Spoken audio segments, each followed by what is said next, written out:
കൊച്ചി വൈറ്റിലയിലെ ചന്ദ്രകുഞ്ച് സൈനിക ഫ്ളാറ്റ് ടവറുകൾ പൊളിച്ച് പുതിയത് നിർമ്മിക്കണമെന്ന ഹൈക്കോടതി ഉത്തരവിൽ നടപടികൾ വേഗത്തിലാക്കാൻ ജില്ലാ ഭരണകൂടം 2 ആഴ്ചയ്ക്കകം സമിതി രൂപീകരിക്കും. ഒഴിപ്പിക്കുന്ന താമസക്കാർക്ക് താൽക്കാലിക താമസ സൗകര്യം സമിതി കണ്ടെത്തും. 2018 തന്നെ നിർമ്മാണത്തിലെ പിഴവിനെക്കുറിച്ച് AWHOയെ അറിയിച്ചിരുന്നുവെന്നും എന്നാൽ നടപടി ഉണ്ടായിരുന്നില്ല എന്നും ഫ്ളാറ്റ് ഉടമകൾ ആരോപിച്ചു.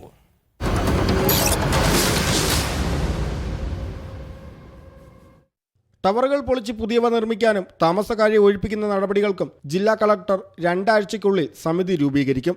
പരിചയസമ്പന്നനായ സ്ട്രക്ചറൽ എഞ്ചിനീയർ, റെസിഡന്റ് അസോസിയേഷൻ പ്രതിനിധികൾ, ടൗൺ പ്ലാനിംഗ് വകുപ്പിലെ ഉദ്യോഗസ്ഥൻ, നഗരസഭാ എഞ്ചിനീയർ എന്നിവരെയും ഫ്ളാറ്റ് പൊളിച്ചു മാറ്റാനും പുനർനിർമ്മിക്കാനും പദ്ധതി നിർവഹണത്തിനും ആവശ്യമായ മറ്റ് ഉദ്യോഗസ്ഥർ എന്നിവരെയും സമിതിയിൽ ഉൾപ്പെടുത്തും. താമസക്കാരെ എത്രയും പെട്ടെന്ന് ഒഴിപ്പിക്കാനാണ് തീരുമാനം. ഇവർക്ക് താൽക്കാലിക താമസ സൗകര്യവും സമിതി തന്നെ കണ്ടെത്തും.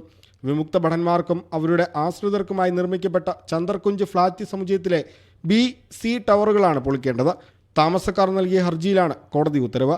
ഒഴിപ്പിക്കുന്നവർക്ക് വാടക ഇനത്തിൽ പ്രതിമാസം പണം നൽകണമെന്നും കോടതി നിർദ്ദേശിച്ചിട്ടുണ്ട്.